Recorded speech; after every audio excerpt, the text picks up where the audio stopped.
So something is definitely drawing quite a bit, so I'm going to start pulling fuses and see which one gets it to drop.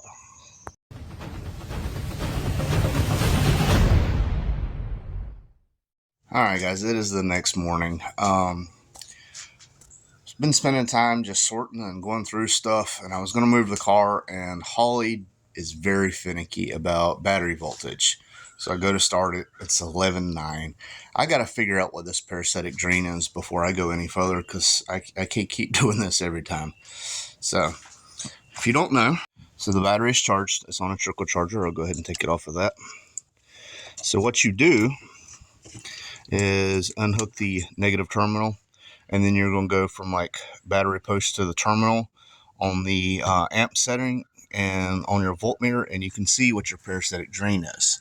Now, you're supposed to have everything closed, but obviously my trunk is open, but as you can tell, the light is not on.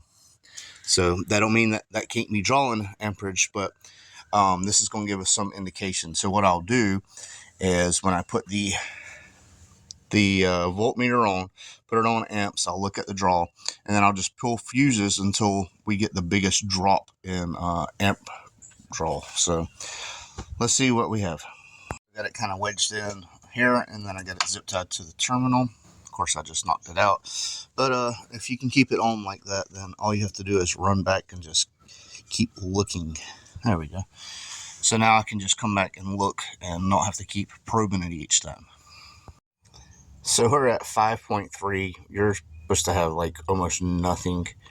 It's like 0.0 something is acceptable. So something is definitely drawing quite a bit. So I'm going to start pulling fuses and see which one gets it to drop.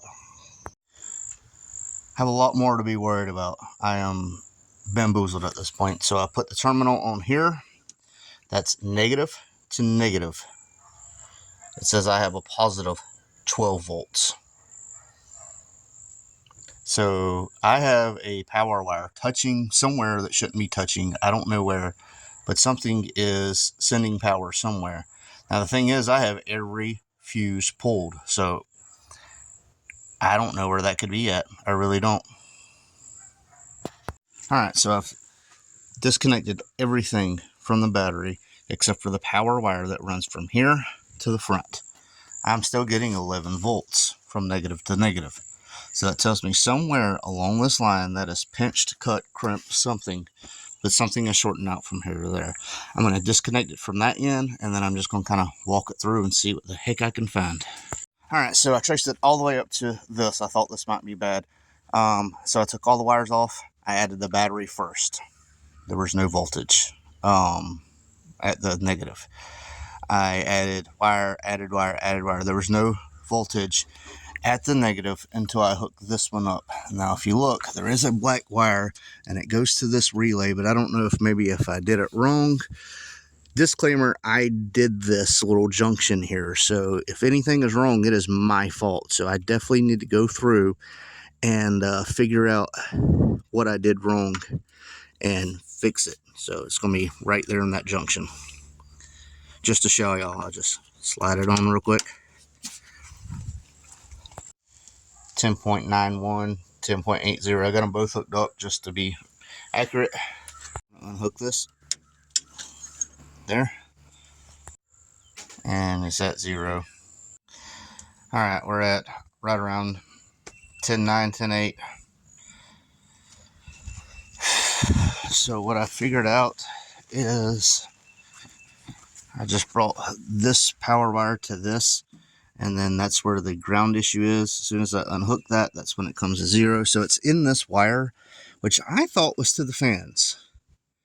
Now I've unhooked the fans on this side because that went around to a relay. The relay is completely missing and all the wires are unhooked. This is the relay, by the way. It was a big heavy duty relay, but still drawing power. So apparently that didn't go to the fans or something. Alright, as you can see, got battery voltage here. And wiring harness leads to this. So unhook this, just this plug, not the stator. So it's one of these two wires. When I unhook this, the battery voltage drops to 0 on the negative. So it's somewhere in my alternator wiring. I don't know if that means I have a bad alternator or if it's just the wiring. So I got to pull all this back and look at my wiring. All right, well, after hours of unlooming and going back and forth, I'm pretty sure my alternator is the issue. So I made sure that it was nothing in between. Touch it to this, and it goes into the 5 amp load, and needing or having a positive source on my negative line. So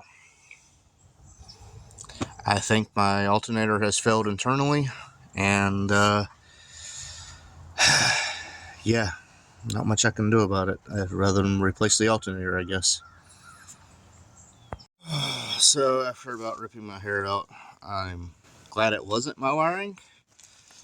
Everything on that checks out. Like I said, it's a fault within the alternator. So I got that joined back together. I can get all this wire loom back up and get everything fixed that I had to undo searching for this. I can put all my damn dag blasting fuses in, sorry. And man, this was so much fun. Did I mention how much fun this was? Well, on my way to town to pick up my wife's, it dawned on me, I know an alternator expert, KMJ.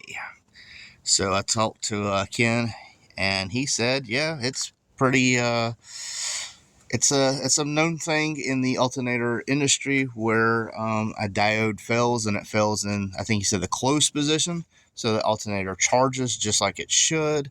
It performs as it should, but when the key is off, it becomes a drain. And this is a pretty big parasitic drain that I have. So bad diode in the alternator.